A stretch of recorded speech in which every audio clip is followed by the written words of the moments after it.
So the Game Awards are almost here. They're taking place, I believe, on Wednesday, December 10th, which is exactly 3 days from the date of this recording, and maybe when this video is uploaded. And there's been a lot of rumors floating around as to what's going to be announced at the Game Awards, because it's not just an awards show. A lot of big titles are announced there, and some news about gaming, because as arbitrary as award shows are, this is a pretty popular one, and a lot of big companies see it as like another E3 or another PAX where they can announce their games. And one of the biggest rumors floating around the Game Awards is potentially the Silent Hills revival being announced there.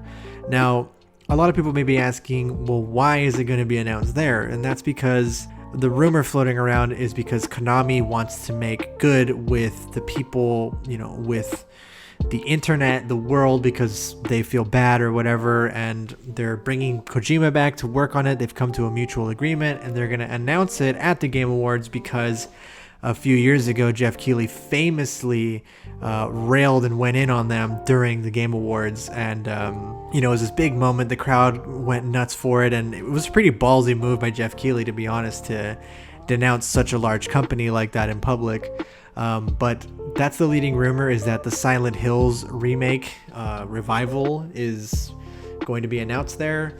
Now, I would be extremely skeptical about this one. Like, part of me doesn't even want to believe that it's true, because the rumor of the project is still being worked on and is ready to be announced at any minute. That's been floating around for years. Even during last year's Game Awards, there was rumors going around that it was going to be announced there, and that they had come to terms again. They're working together. This is a rumor that has existed for a very long time, even longer than the game was even available. Well, for one thing, PT was such a masterpiece of horror that people just could not believe that it was gone, that it was canceled, and people still refuse to believe that it's gone. I was really heartbroken when the project was canceled and PT was removed from the PlayStation Store. Don't get me wrong, I was really upset about that, and I made a whole video about how badly I would love to have played the game. So whenever I hear news about this, a part of me does get very, very excited, but another part also gets really, really nervous and reserved, because firstly, I don't want to get myself all hyped up and excited for something to be announced and then have it not be announced. The person who leaked this, he had said before in the past that Santa Monica Studios, the people who brought us God of War, were working on a sequel for the game, and it was called God of War Ragnarok. Now, the idea of them making a sequel to the game wasn't exactly a surprise. Everyone knew that it was going to happen with how open-ended the first game felt. Well, not open-ended, but how ambiguous it leaves the boy's identity and the potential that it opens up now that you know the truth about him. So a sequel was really not that unexpected, but he did nail the title. The title was correct. He predicted God of War Ragnarok, and that was ultimately revealed.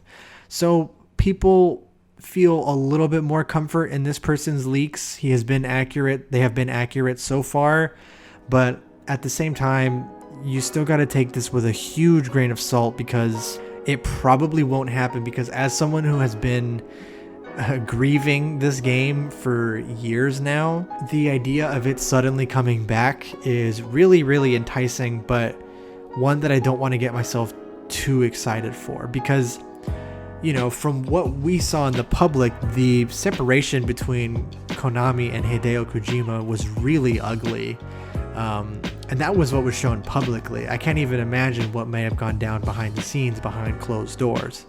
And Konami did say straight up that they were planning on leaving the AAA gaming industry because they were making boatloads of money doing they're called like gacha games, or the pachinko machines. They were just making so much more money for such a small cost.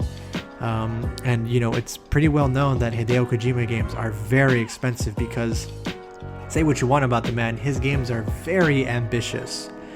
He thinks really big, and he does not compromise in how he wants to make his vision.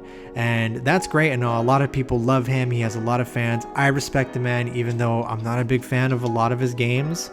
But, that does come at a very high cost for a lot of companies. And so while it did make financial sense to kind of cut the ties with Kojima and exit out of the AAA market, how it was done was extremely shitty and kind of ruined Konami's reputation with a lot of people, specifically in the video game department, because that burned a lot of people. People love Hideo Kojima. So if the rumors are true and they are coming back to the gaming space and they're looking to make things right with people by bringing back this highly sought after and beloved game, then yeah, I would say that this is a great start into making reparations, especially if they're planning on bringing Kojima back. I would love if the rumor confirmed that Guillermo del Toro was coming back, or they finally got a hold of Junji Ito to continue working on the game, because I feel like the combination of those three, or the pair of Kojima and del Toro, would make something really special, because Kojima is really good at weird. I'll give him that. He makes weird stuff excellently. Like, Death Stranding is a fucking weird game. No one can deny that. It's an incredibly unique concept that we haven't seen before, or really since Death Stranding.